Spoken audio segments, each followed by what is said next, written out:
Hi, welcome everyone. Thanks for joining. We've got lots of people planned to join, some of you joining exactly on time, so thank you very much for that.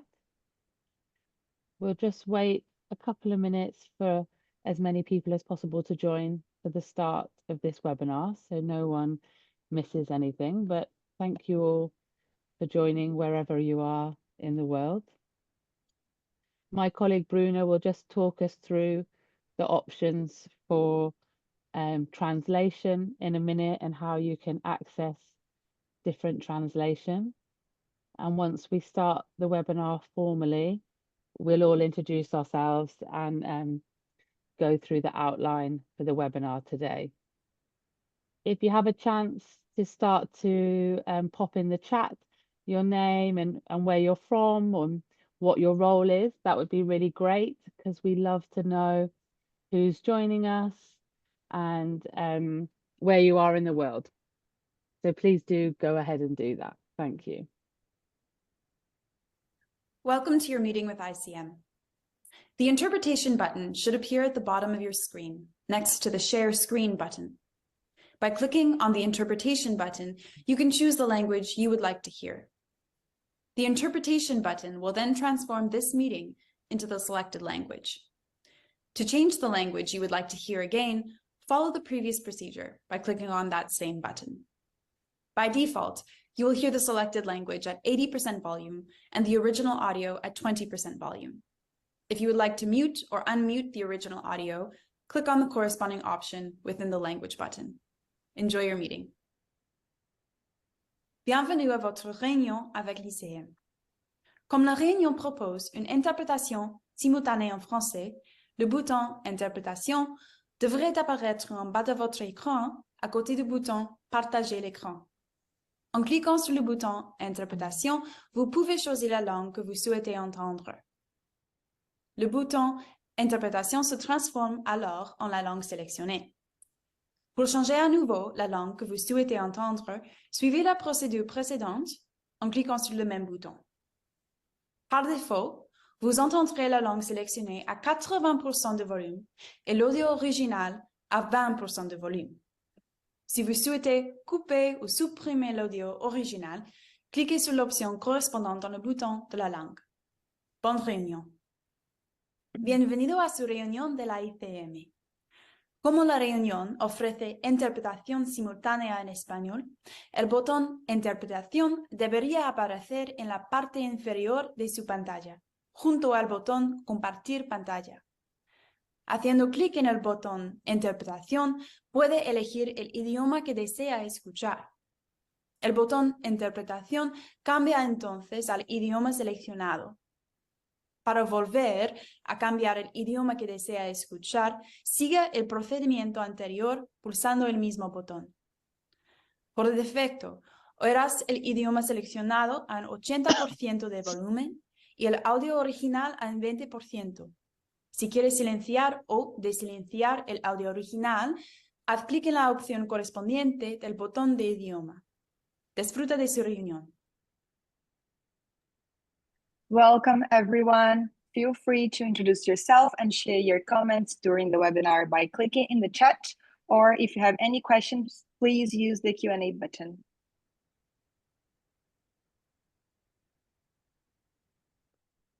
Good morning, good afternoon, and good evening, everybody. It's wonderful to see so many of you back again for this third AIME webinar, looking at how to integrate the ICM competencies into your midwifery curricula.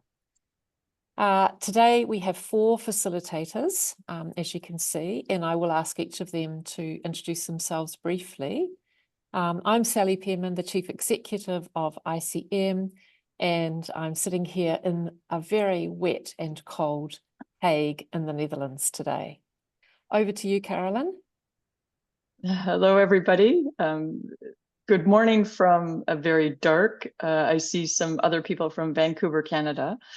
My name's Carolyn Levy, and I'm an instructional design consultant with in ICM, and I'll be speaking to you about integrating competencies as I have designed the empath resources that we'll be talking about to help you with competencies today.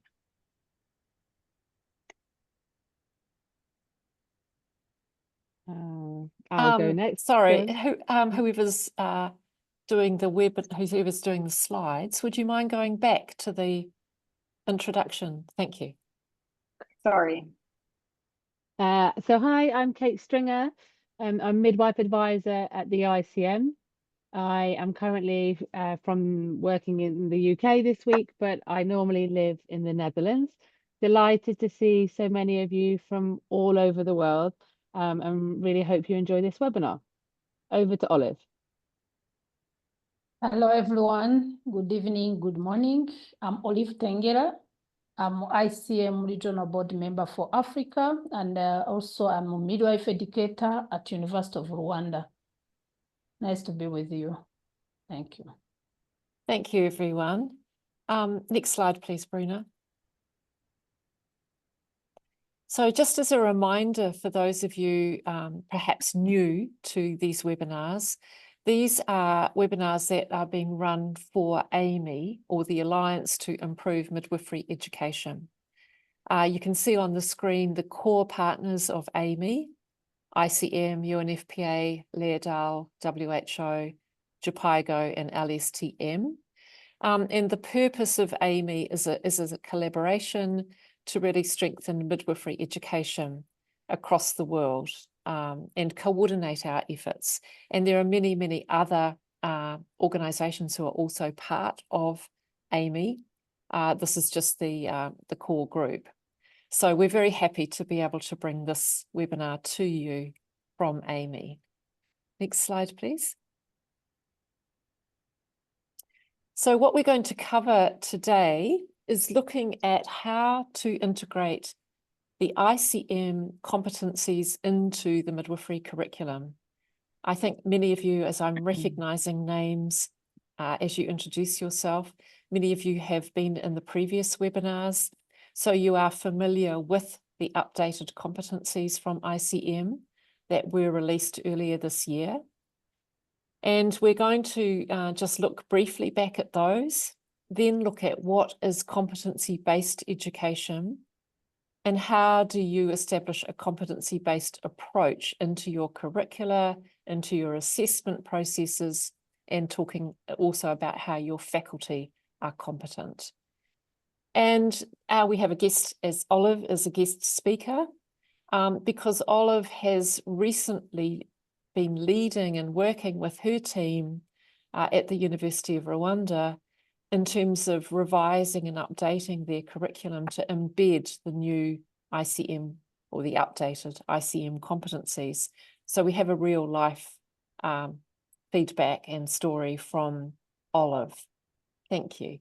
Next slide.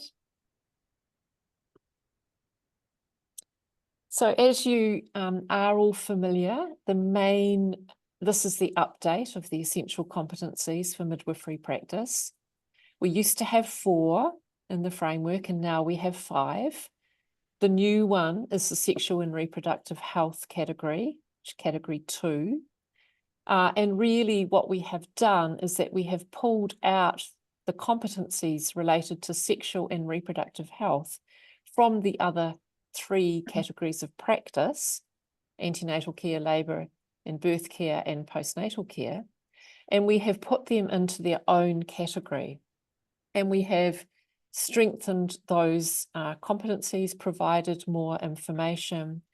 And across all of the categories, we have been very careful to align with WHO guidelines and recent evidence.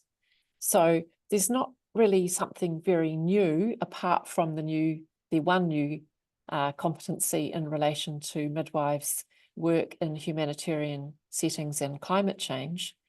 But we have provided a lot more information in each of the competencies to really help you understand what they're about, and to think about how you will teach that with your students. I think that's it. I'm going to hand over now to Carolyn. Thank you. Thanks, Sally.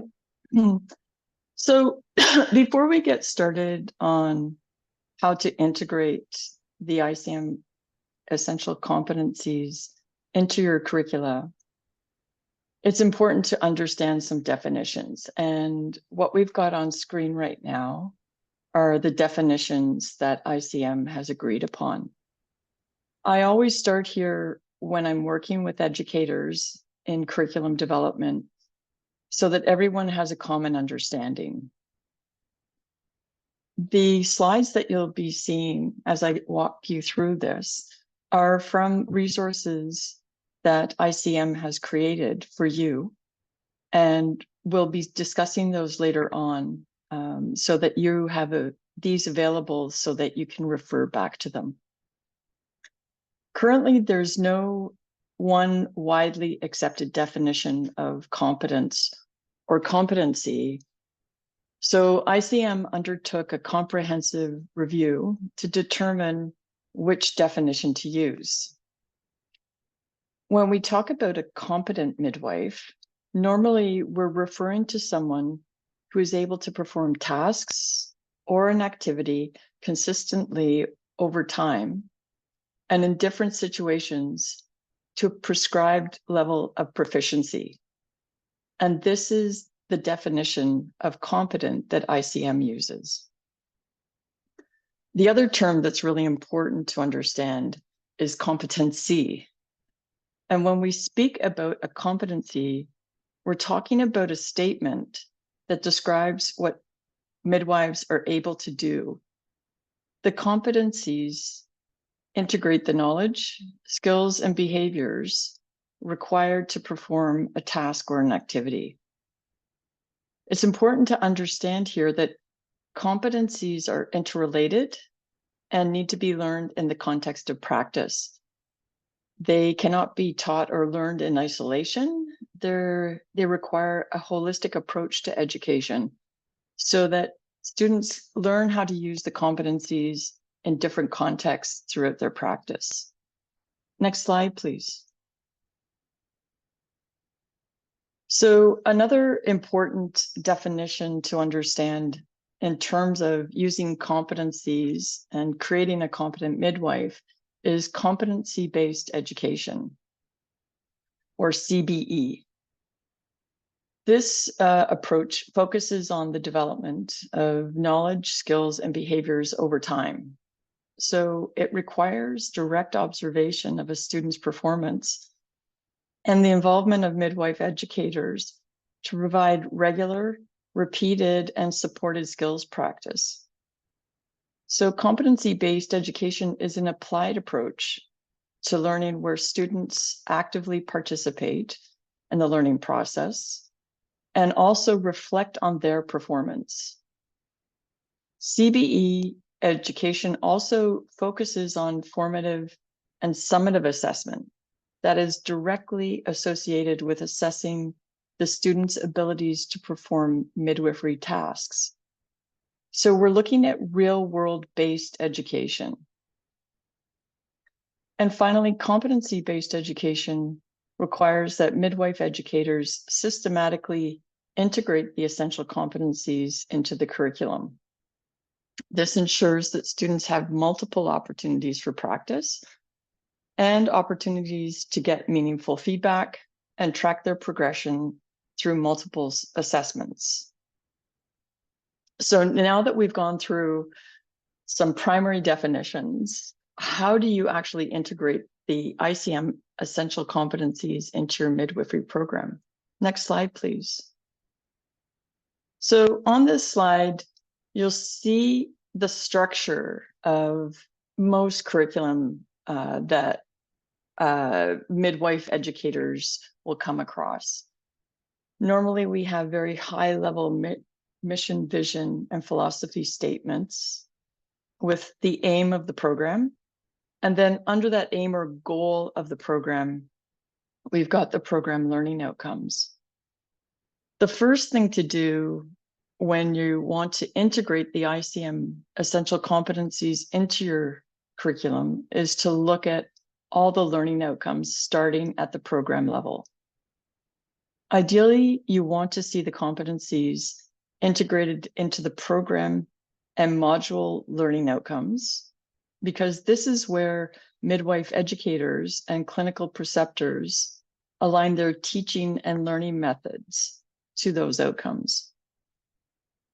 The program learning outcomes define what a midwife graduate is able to do upon completion of a program of study, for example, a Bachelor of Midwifery. So the program learning outcomes also reflect all the competencies required of a graduate to perform as a competent midwife for entry to practice. This is the first place that the ICM competencies need to be reflected in your curriculum. And the ICM competencies are also linked to the module learning outcomes. A well-designed module will align the learning activities and the assessments to these outcomes. So as students learn, we can feel confident that they're practicing the ICM competencies. In order to achieve this alignment, you need to develop learning activities that incorporate the competencies using applied learning methods. This requires a student to apply the knowledge to the performance of midwifery tasks that can be practiced multiple times through a variety of learning activities. Integrating the competencies into your learning activities means that the midwifery program is real-world based and focuses on developing students as competent midwives by the end. And of course, as part of this learning cycle, assessments are key. They measure the midwife student's performance, and it's important to identify which component of the competency is being assessed at which time, and that students have multiple opportunities to get feedback on their performance. Next slide, please. So how do you identify where the competencies fit into your modules? We've developed a tool at ICM called the Curriculum Mapping Tool. And the following video gives an overview of how to use this tool and map the ICM competencies to your curriculum. So Bruna will now share the video with you, I believe.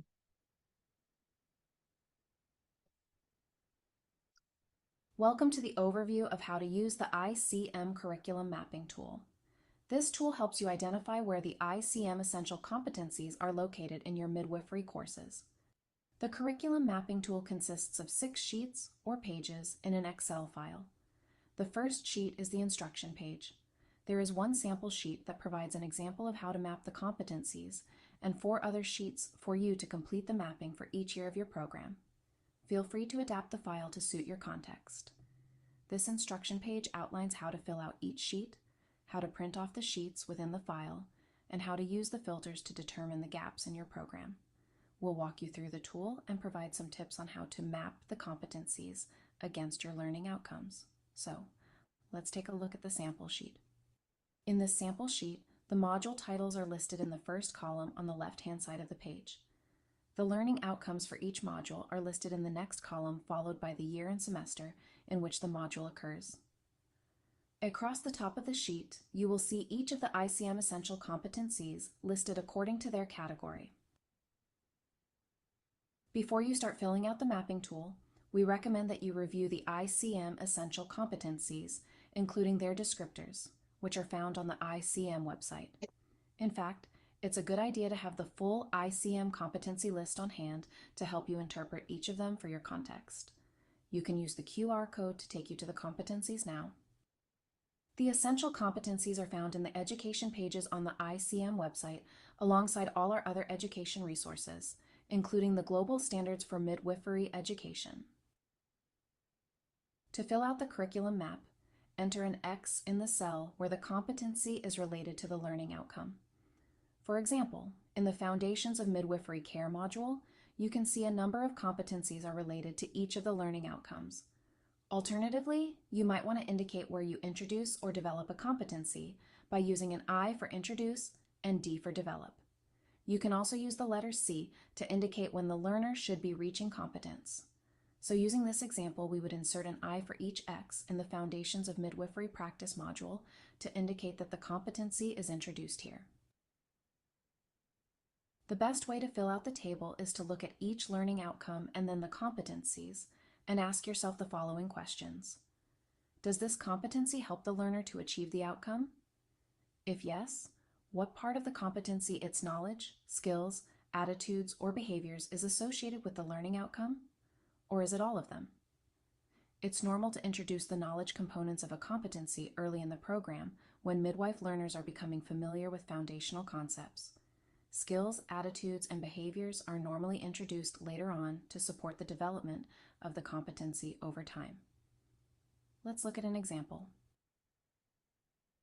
In this case, we are using competency 1, Chi uphold fundamental human rights of individuals when providing midwifery care. You can see that there are knowledge, skill, and behavior indicators that describe what a midwife should know and be able to do to achieve this competency. When looking at the module learning outcomes, you want to ask yourself, what part of the competency is related to the learning outcome? Remember, it might be one part or all of the competency that is related. Keep in mind that the indicators, knowledge, skills, and behaviors listed are the minimum requirement to achieve the competency. Depending on your context, you may feel the need to add some indicators for your midwife learners. We've indicated that this competency supports module learning outcomes 1, 2, 3, 5, and 7. Knowing how to uphold fundamental human rights of individuals is a fundamental part of the midwife's role and will support a number of learning outcomes in this module. We can feel confident that the knowledge indicator for competency 1, G, is taught and assessed in this module. The rest of the sheets, or pages, in the curriculum mapping tool are for your use. We've included one sheet for each year of your midwifery program. Begin by inserting the module course name in the first column, and then all of the module learning outcomes.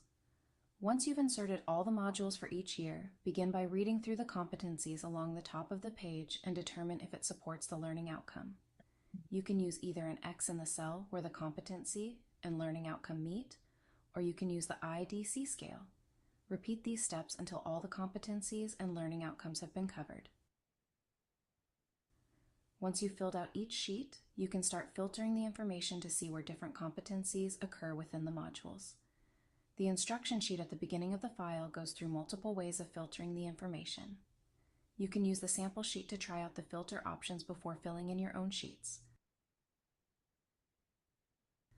Mapping your curriculum is a worthwhile exercise to help faculty understand how the ICM competencies are distributed across the midwifery program.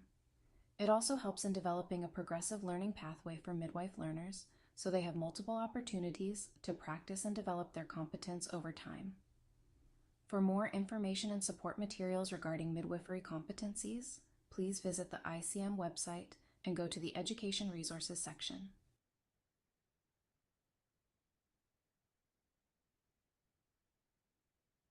Thanks, Bruna. We'll just wait a second here while Bruna brings up the slide. That's great. So we'll be speaking with Olive later about her experience using the curriculum mapping tool and get some insights from that. It's a difficult thing at times to map your curriculum, but the information you get out of it is worth the experience. And I would suggest that you take all your faculty through that the curriculum mapping so that they understand where the competencies are in relation to the courses or modules that they teach. Once you've entered the information on the curriculum mapping tool, you will then identify where your competencies, where the competencies are covered and where there are gaps in your curriculum.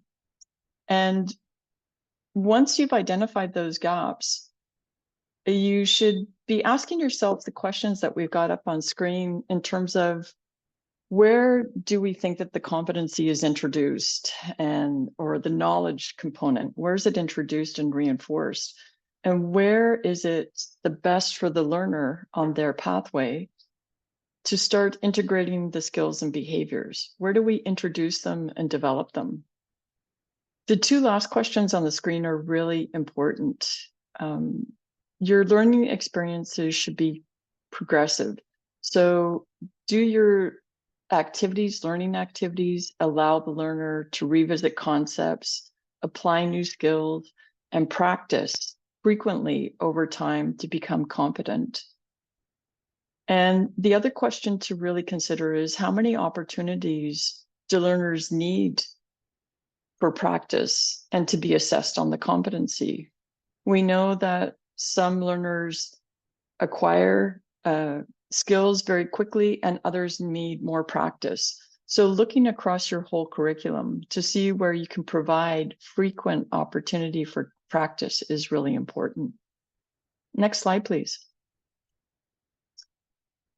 So let's take a look at one competency, and the curriculum mapping tool went over this very briefly, and see how it's integrated into the curriculum. So the competency is on the left-hand side of your screen, and we're looking at 3G, assist the woman and her family to plan for birth. On the right-hand side are the list of knowledge, skills, and behaviors that need to be developed to achieve this competency. Just a reminder that the list you see under each of the knowledge, skills, and behaviors indicators is not exhaustive. There will probably be times when you need to add to this list depending on your context, especially concerning any specific attitudes you might want to develop with your students. So to integrate this competency, it's important to consider the following. Where would you introduce the concepts for evidence about birth outcomes in your curriculum? And where would you want to introduce the information about availability of birth options and local policies and guidelines? You want to look for those modules where you're introducing this type of knowledge so that learners have a chance to get that knowledge before they practice. Once the learners have grasped these concepts, then it's important to ask yourself, in which modules would you begin developing their skills in informing women of their birth choices? And which real-world activities would be associated with this competency? It's important to identify the activities related to midwifery practice to help you develop learning experiences that help the learner. Next slide, please. So after you've what we call plugged the gaps, it's time to create learning activities. And again, creating activities based on real world practice is the best way to develop competence. So again, when you're creating learning activities, start by reviewing the knowledge, skills, and behaviors of the competencies to determine what activities you need to create. We've got some possible learning activities for this competency. So for the knowledge component, we might ask students to prepare a seminar presentation or prepare a leaflet for families on information about birth options, or maybe write a policy brief with evidence and research associated with birthing options. In terms of skills and behaviors, we might create learning activities that ask learners to lead an education session for women and their partners. You might plan a simulation session for learners to interact with women and partners and discuss their birth plans, or you might have the learners do some role plays demonstrating alternative birthing positions and why these may be adopted during labor. Remember, you can develop the activities for both classroom and clinical settings.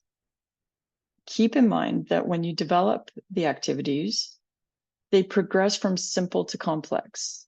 This will give the midwife learner lots of opportunities for practice and to become competent over time. Next slide, please. So The final thing about integrating the ICM competencies into your curriculum is really assessing competence. And this is critical in order to give meaningful feedback to learners about their performance. It's also important to ensure that the competencies are being measured in context with the activities and tasks that require them. Again, that real world experience is very important. So there are 3 steps to developing quality assessments. The first is to identify what needs to be assessed. The second is to choose the best assessment method. And the last one is to create the actual assessment. Next slide, please. So when we talk about assessing competence, we need to identify what needs to be assessed.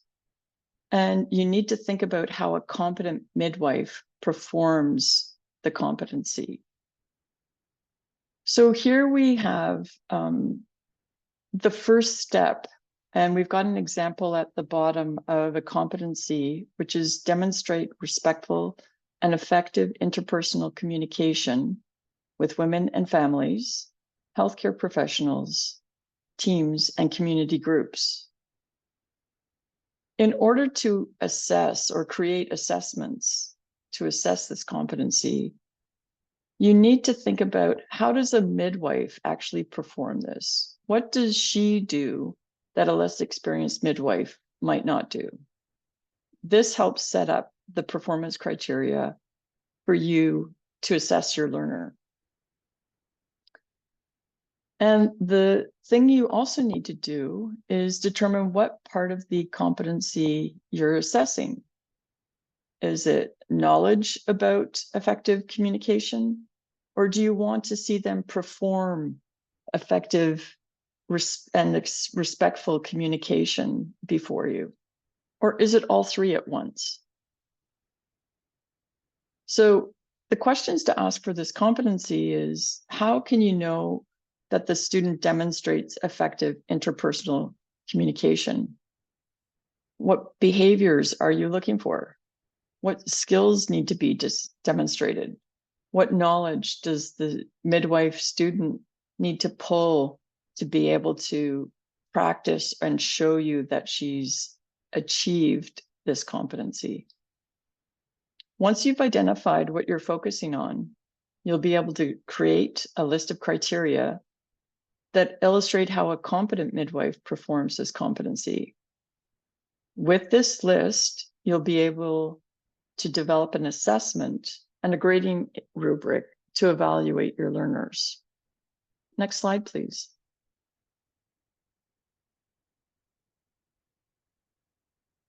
So now that you've identified the criteria for assessing the competency, it's time to choose the method or methods you'll use to gather the evidence of competence. For example, you may use an objective structured clinical examination, or OSCE, for this competency. Or you may choose to have the students conduct a role play or a professional conversation. When assessing competency, you need to consider a number of things as listed on this screen. For example, what part of the competency are you assessing? How will you meet your learner's needs?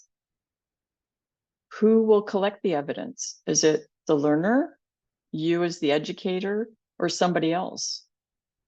And where will you gather the evidence? Will it be in clinical setting, the workplace, in the classroom? And when will you gather this evidence? When have the students had enough practice so that they can be assessed and get meaningful feedback on their performance? Once you've identified the assessment method you want to use, you can begin to create the assessment. And the assessment should provide clear instructions to support learners and you as a midwife educator. Next slide, please. So we've gone over integrating the essential competencies into your curriculum, the importance of creating learning activities that are aligned with your outcomes, the assessments aligned with your outcomes that include and integrate those competencies, and developing those activities for practice over time so that students can build their competence. If we shift our focus from the student to midwife educators, competency-based education really requires specific teaching skills and approaches that draw from real-world midwifery experience. So for many faculty, shifting to a competency-based curriculum will mean further professional development. This slide here identifies some of the key features of competency-based teaching. It's important to note that some of these teaching strategies may require midwife educators to undertake their own learning and development. And it's important for educators to review and reflect on their teaching practice to identify areas where competency-based teaching is already happening and where there's a need for strengthening or improvement in teaching strategies. Next slide, please. So just as learners need to develop competence as a midwife, educators may need additional training and or practice in teaching competencies. This slide provides an overview of ICM's resources regarding competencies and competency-based education.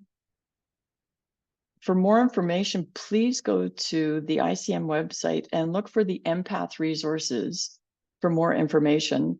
Much of the slides that I have just gone over are extracted from those resources, so you will have an opportunity to look at them more deeply in the future. Next slide, please. So I'd like to introduce Olive right now. She and I will be having a conversation about her experience in Rwanda of integrating the ICM Essential Competencies into the Rwanda curricula. So Olive, would you like to introduce yourself? Yes, I did, but Olive Tengera, midwife educator at University of Rwanda, and currently also the head of midwifery department. So Olive, would you like to provide some context of your work as a midwife educator in Rwanda?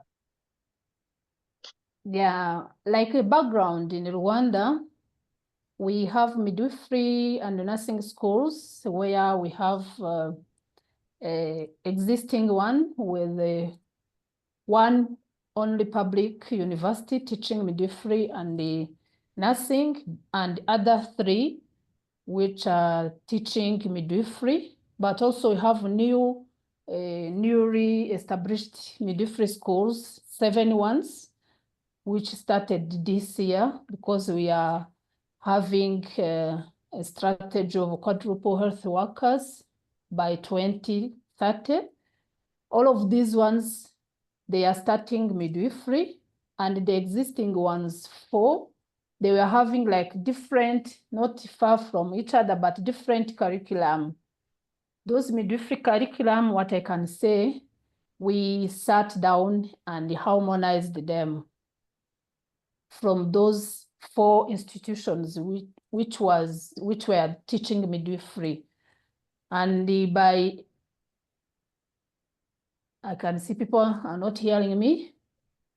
We can hear you okay, Olive. Can most other people hear okay? So carry on. Yeah. Do you hear me now? Yeah, fine. Okay, good. Yeah, I was saying we had existing midwifery curriculum, midwifery institution teaching midwifery. They were 4. And we sat down with the new ones to standardize and harmonize curriculum.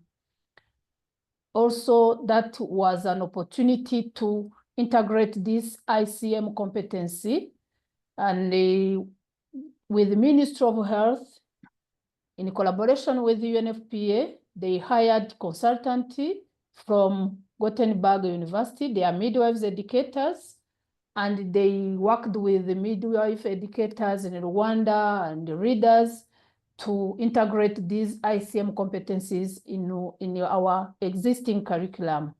We have used this ICM curriculum map as Caroline was presenting.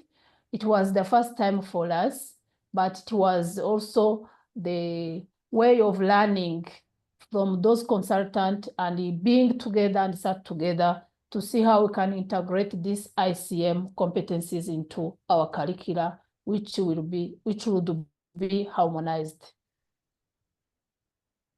So Olive, thank you for Yes. that, providing some context.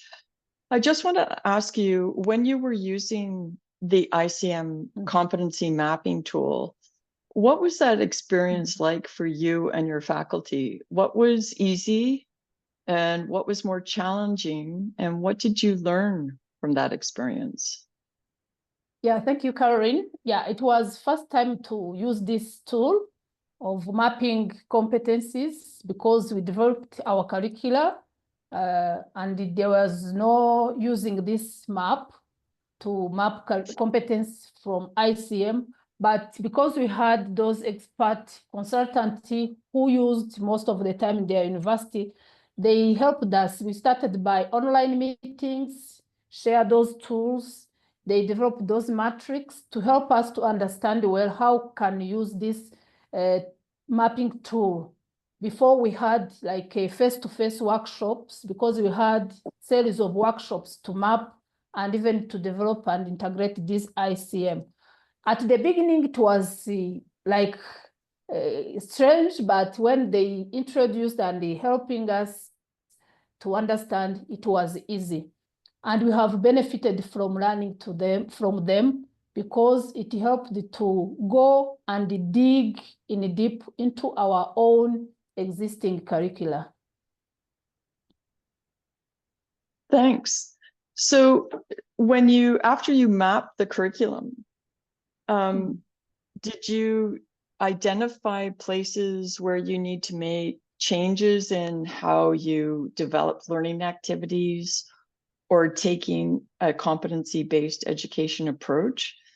So did you have to change your learning activities and assessments?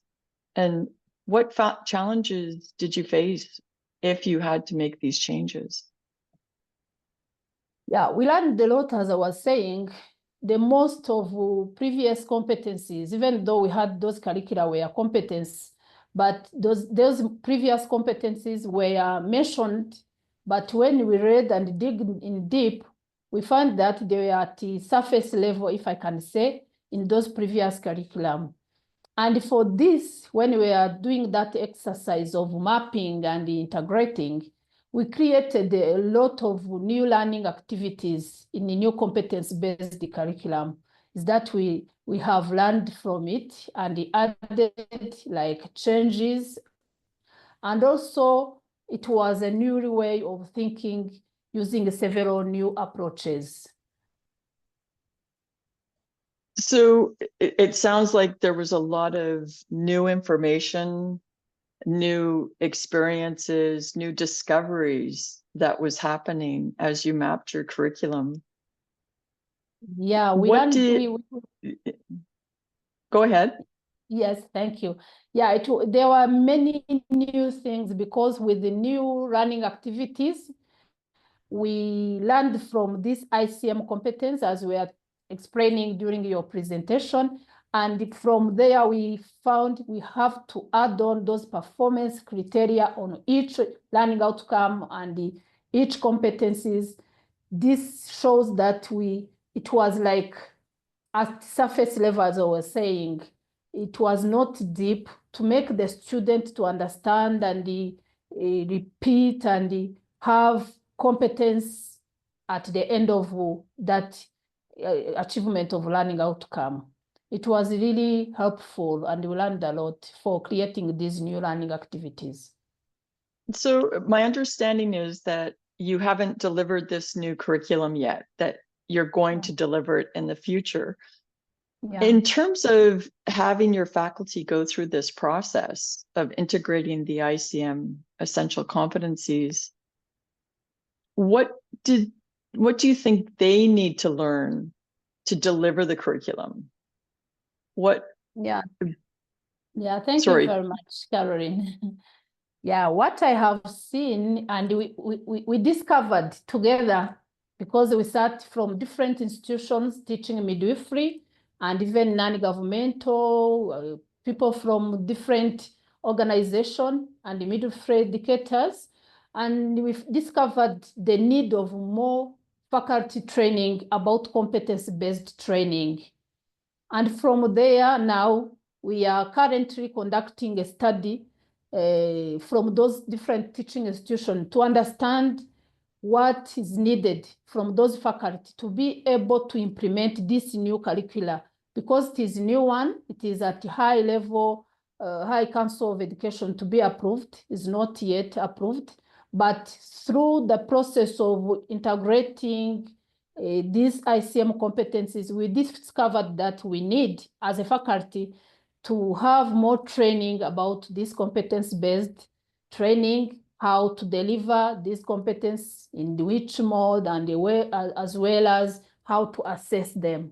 Is the reason why we are starting that study. After this study findings, I think we'll learn from findings what can be done after, before we implement this new curricula. And I think I've said this before, I really like hearing that you're taking a needs assessment approach, really identifying what your faculty need to be successful in delivering a competency-based education. That's so crucial in terms of providing that support for them to be successful. I'm also wondering what you might need to consider as a faculty about the impact to students when the new curriculum is delivered, because this is a big change for students also.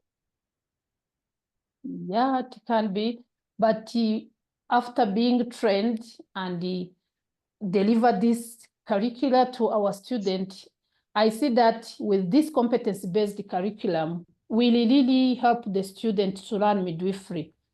As I see previous existing ones, they were having many nursing and medicine. It was like a mixed. But with this one, I have seen it is a really midwifery curriculum with a lot of practical and competence-based learning on midwifery procedures. This will give, like, at the end of the program, because we have different levels, we have 3-year program, diploma, bachelor, as well as masters, which have been aligned to that.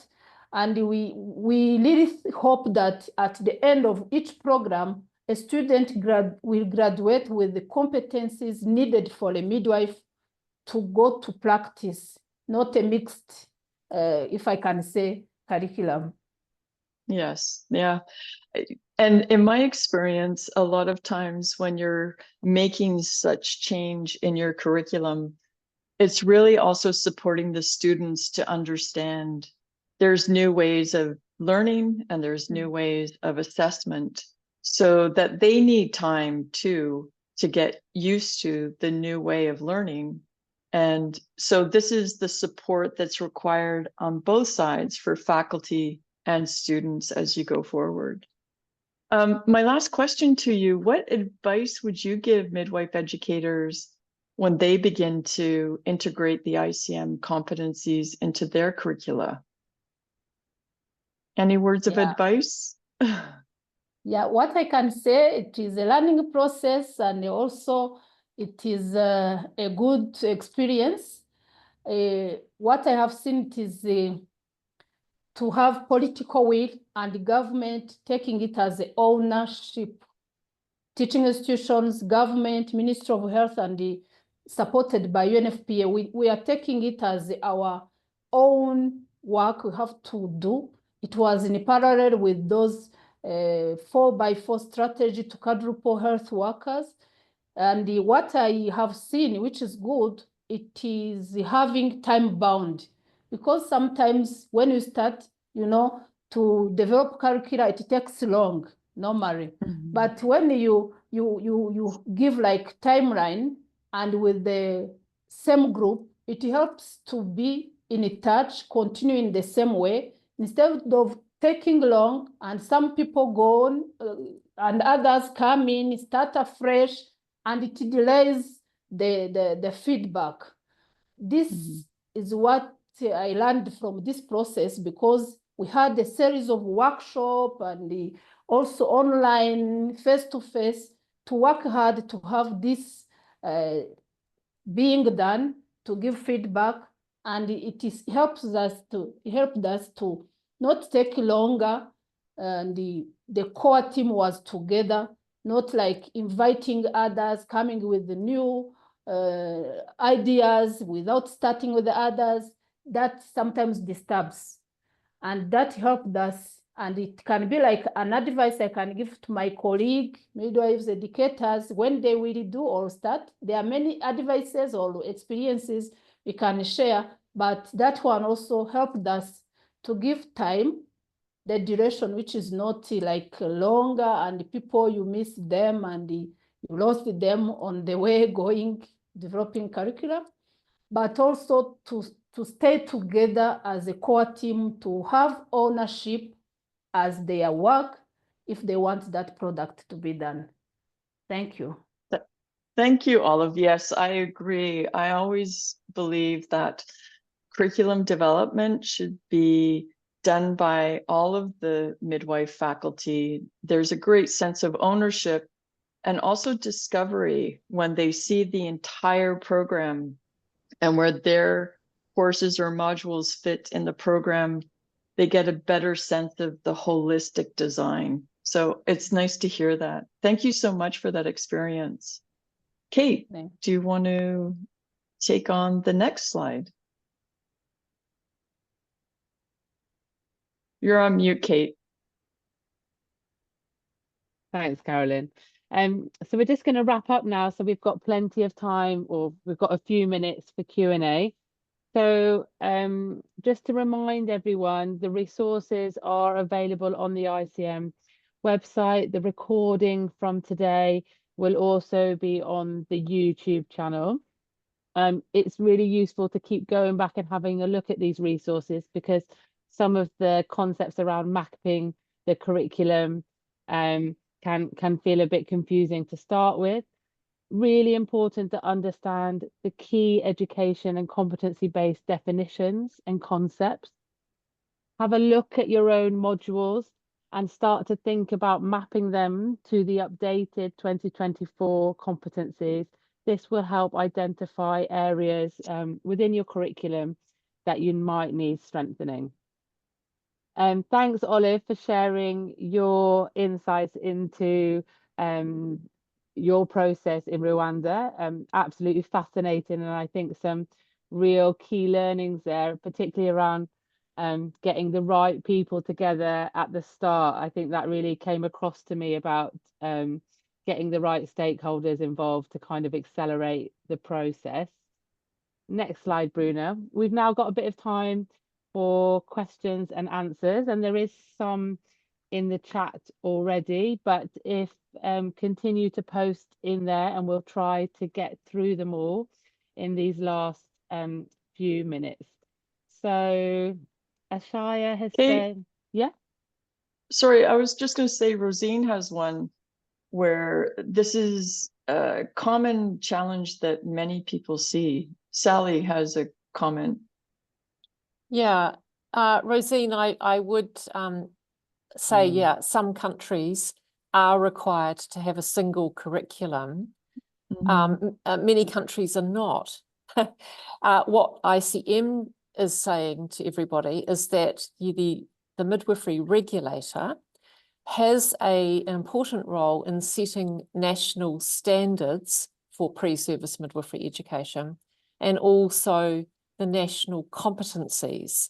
And we are really trying to encourage regulators with that role, and that they can adapt their national standards and their national competencies from the ICM global standards and competencies.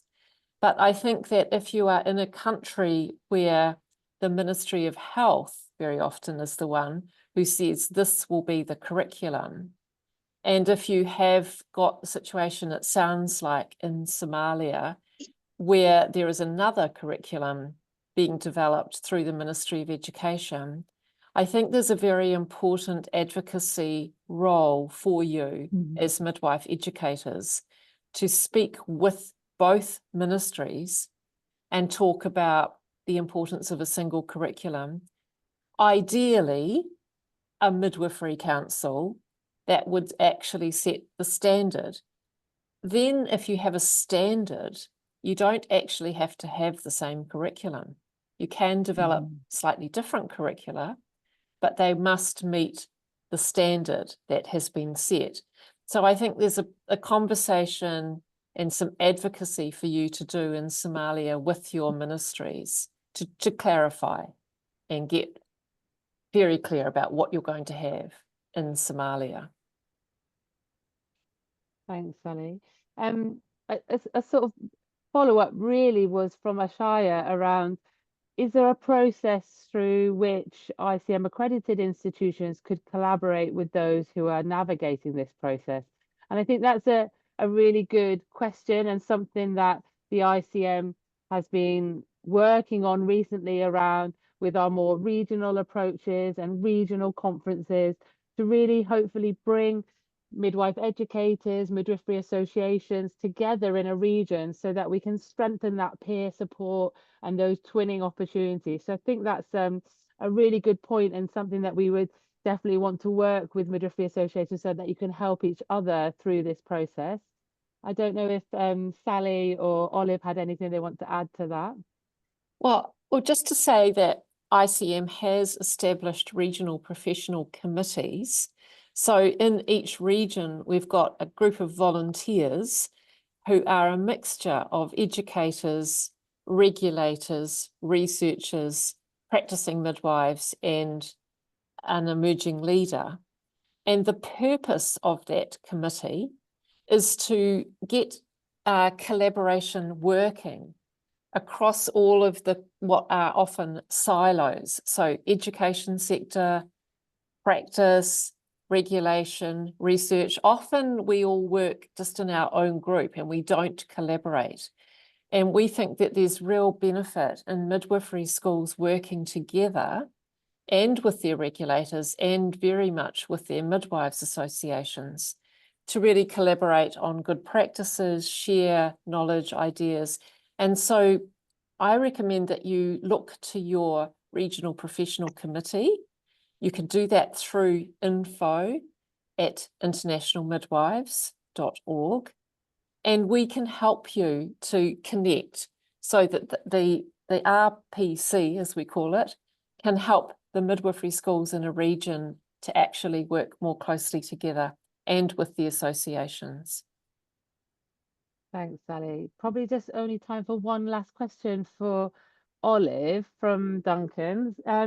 Thank you for sharing your experiences in Rwanda, Olive.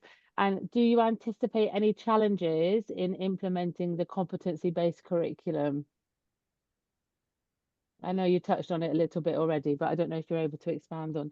Are you concerned? What I can say about implementation, we are not yet implementing because we said it is in the Higher Education Council to be approved. It has passed through different organs for approval. Now it is at the end, at the last level. But before it is approved, we are conducting that needs assessment for knowing who needs training, because before implementing this, we need some training to learn how these competence-based are implemented. Also, we learn from those experts. We'll be together through that journey. We see that challenges can be there at the beginning, but with training, I think we'll be able to implement it successfully at the end, because we are having like 4 years journey of year 1, 2, 3, 4. At the end, we'll be through and learn from other institutions which started earlier than us. Thank you. Thanks, Olive. Really good insights into how you've approached this and what you think the next steps might be.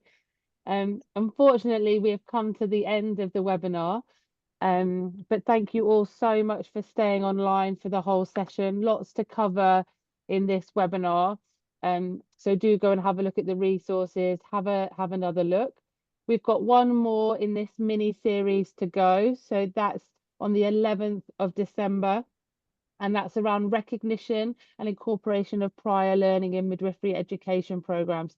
So that's going to be around the principles of recognition of prior learning and exploring the underpinning ideas and learning from across the world. We've got two different examples of programs that have taken this into consideration from Canada and Pakistan. And we really want to hear from more educators who have knowledge of this, want to learn more to help guide future ICM work. So do join us for the next webinar if you can. The QR code just takes you to a really brief feedback session where we want to learn more about what you would like from future webinars and what further resources or guidance the ICM can provide for you. But really, thank you very much for joining us today. We really appreciate that. And do let us know what other things we can work on for 2025. Thank you. Thanks, everyone.